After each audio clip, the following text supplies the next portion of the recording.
Barauli Haryana BJP अध्यक्ष क्यों Jat OBC के बाद ब्राह्मण वोटर साधे। जीटी रोड बेल्ट की 30 सीटों पर असर, राव की करीबी से रामविलास पिछड़े।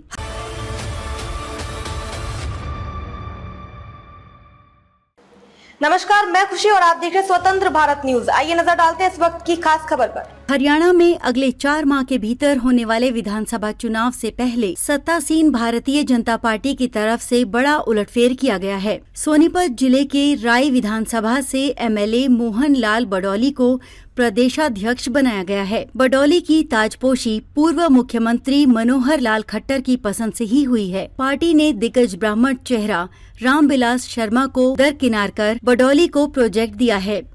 अभी तक प्रदेशाध्यक्ष का पद मुख्यमंत्री नायब सैनी के पास था।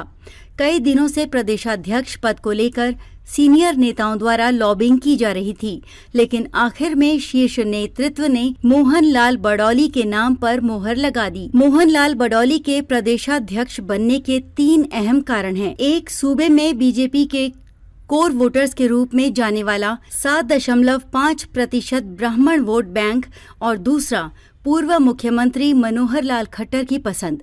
इसके अलावा तीसरा कारण बड़ौली का शुरू से आरएसएस से जुड़ा होना भी रहा, क्योंकि लोकसभा चुनाव से पहले आरएसएस की नाराजगी उजागर होने के बाद बीजेपी संगठन में अब राष्ट्रीय स्वयंसेवक संघ के बैकग्राउंड वाले नेताओं को तवज्जो दे रही है। इसी के चलते बड़ौली को संगठन में अहम जिम्मेदारी सौंपी गई है।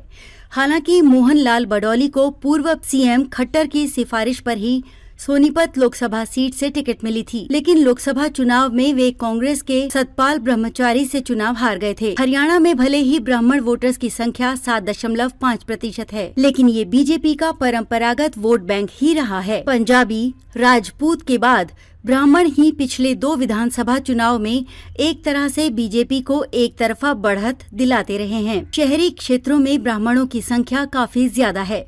फिलहाल नायब सैनी की कैबिनेट में ब्राह्मण चेहरे के तौर पर मूलचंद शर्मा मंत्री हैं, लेकिन संगठन में ब्राह्मण चेहरे के तौर पर मोहन लाल बड़ौली को अहम जिम्मेदारी दी गई है, जिससे बीजेपी अपने कोर वोट बैंक को और ज्यादा मजबूत कर सके। बड़ौली को प्रदेशाध्यक्ष बनाकर बीजेपी अपने खुद के किले कहे जाने वाले जीटी रोड बेल्ट को पहले से अधिक मजबूत करने की कोशिश कर रही है, क्योंकि लोकसभा चुनाव में बीजेपी को इस बेल्ट में उम्मीद के अनुरूप सफलता नहीं मिल पाई।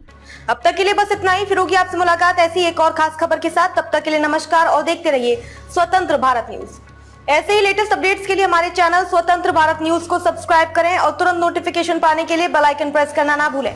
यदि आप हमें फेसबुक के माध्यम से देख रहे हैं तो हमारे पेज स्वतंत्र भारत न्यूज को फॉलो जरूर करें। धन्यवाद।